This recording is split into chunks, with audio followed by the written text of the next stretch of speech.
Добро утро и добре дошли в най-шумния и бързоговорещ бюти канал в YouTube и поредният един почивен ден влог с мен. Вече ме видяхте сутринта много рано, минаха няколко часа и съм склонна да си говорим, макар да не съм пила още кафе. Отиваме да се срещнем с Златина, за която толкова много слушате в този канал, но не се я виждали и сега ще я поставя пред свършен факт, защото тя не знае, че снимам този влог. За човек, който не е пил кафе, доста неща изприказвах. Be right back! Pretty woman walking from the subway. Не мога да изляза от тук. Мога. Да. Поумнейте. Yeah. Let's go, let's go, let's go. Не е честно да си на високи обувки, пак съм ниска. Аз съм с високи също. Нали ми каза да съм... Нищо, поне сме в тон. Ох, ще да бавам. Така, отиваме да ядем въглехидрати и да пием much needed кафе.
Че сме, ето халите китайско. Ето какво се случи с Лора Ли след фиаското.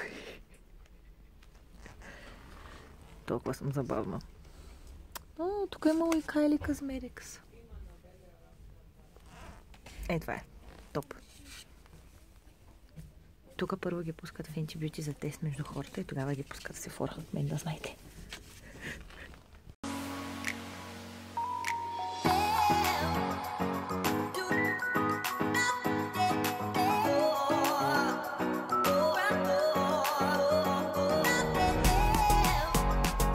Супер якия корейски магазин на Пиротска.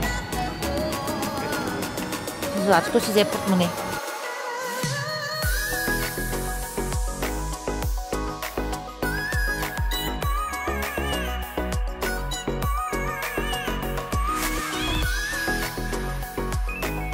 За сивче виждам такова куче.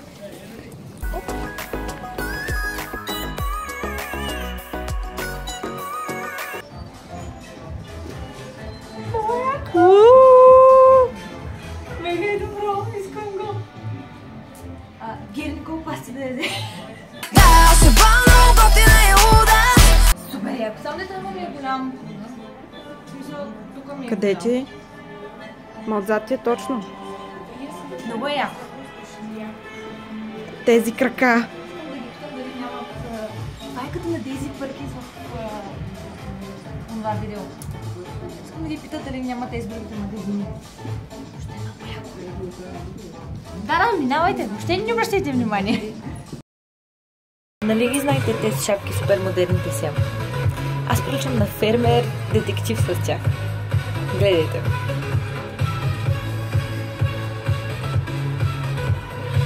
Не е възможно да мязам на такъв дебил. Те сме тук. Little Outfit of the Day. Вълнената жилетка пак за да ми топли. Това е от Stradivarius. Денки от Бершка, колан от Бершка. Платформите, които знаете вече. И чантичката, естествено, кожуха за топлина. Мажи. Малко е тебе... Майко. Тебе ширене. Това е много айси. Дай нещо по... Ето с пичето. Иха. човек като лигофрен не може да отиде ръката през камерата. Това е много яко!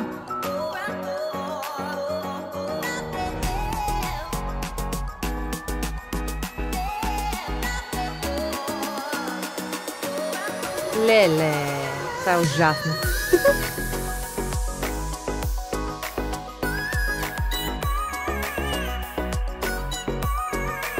Ей, това много иска да си го взема, докато не открих колко е огромна.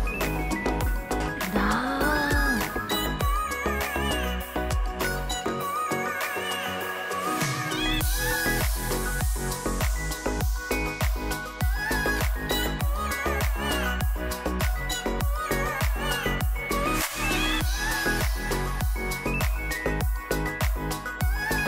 Кой нос?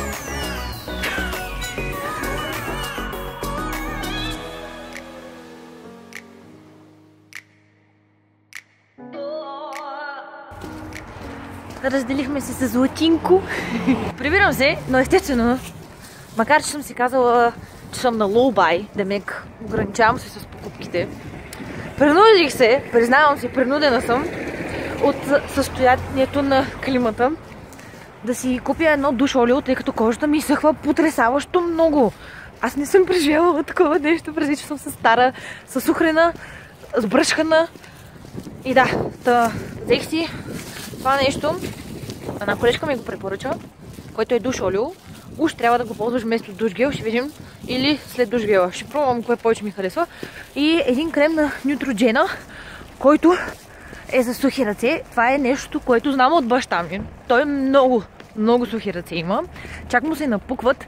И това е единственото нещо, което той ползва, когато стане положението тежко. Твърди, че е най-добрият крем, който някога е ползвал. И какво взех още? Да, взех си демакиант за очи, тъй като в момента ползвам едно на Авен, което е много приятно и щадящо. Мляко струва около 5 лева, между другото. И не изсушава лицето, обаче спиралата, която имам, която let's appreciate the magic it does, да си направи миглите супер, обаче е толкова черна, че страдам, плача. И агонайзвам всеки път, когато я махам, и даже не успявам да я махна качествено. Кисна си тампона върху окото, търкам, изчиствам с клешки за уши, ако щете, обаче пак остава и ме болят и си наранявам тук, понеже е много нежна кожата. Та си купих едно, което преди съм ползвала. Мъничко на The Body Shop с лайка, една малка тубичка само за очите. 6 лева е мъничката тубичка. И това нещо почувства много добре очите и не е агресиращо и не ми щипе, защото сега някой ще ми каже да ползвам кокосово, ми не става, хора, смъдят ми очите и ми е некомфортно и не мога да го използвам. Също така с тази серия с лайка има едно масло, което става за почистване на грим, обаче и от него ми смъдят очите. Затова лосиони, води и така нататък ползвам. Но да, не ползвам мицеларна вода, точно защото изсушава допълнително. Дое да си на 4 век, вече си казва думата. Всичко ми е сухо. Да.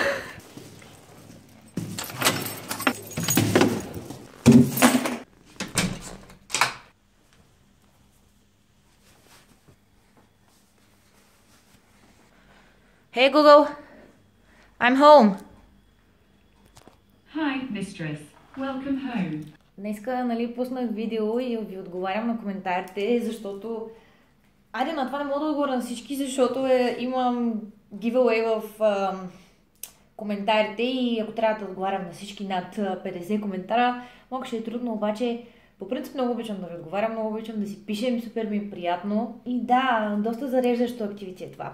Иначе като цяло деня беше доста зареждаш, цял ден гърълтаем, обикаляне на магазини, макар да беше клин чист от...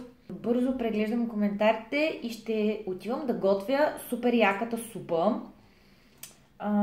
Казва се Italian Orzo Spinach Soup. Орзо е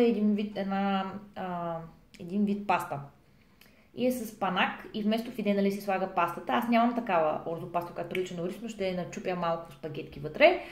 И една така италианска супичка с зеленчуци. Много добре ми се струва да ме стопли. Какво ми предстои всъщност? Ще говоря с майка ми, защото тя твърди, че не сме се чували цяла седмица, което не е така. И ще трябва да отделя доста време. Искам да наготвя, защото искам да има топла вечеря, когато Тодор се върне. И смятам да си гледам утре детския сериал. Като цяло, просто искам да направя храната и да вляза да се изкъпя с един много горещ душ. Мириш ми косата, окей. Ние не искаме да миришем на манджаре. Оставям ви, тъй като няма какво да ви показвам как ще протече останалата част от домакинската ми вечер. Плюс това се стъмва и моят телефон, както виждате в момента от качеството. Не снима 4К нощем. Оставям ви с съветът на деня, който идва от Денис, която е една друга ютубърка. Оставям ви нейния профил тук и той е Aspire to Inspire. Тоест, стреми се да вдъхновяваш, което мисля, че наистина е много хубаво мото, с което даже и трябва да се започва деня, а не да се свършва. Но това е концепцията на финиширащата рубрика на тези влогове. Надявам се това видео да ви е било интересно и да сте разпуснали. Аз знам, че аз много обичам да гледам таймлапсове, затова записвам такива видеа. И ви пожелавам едно прекрасно утро, ден, нощ, следобед, вечер или когато да е времето, когато гледате това видео. И до скоро! Не бе! Благодаря, че гледахте! Не мога да се науча собственото аутро. Дан Ронг!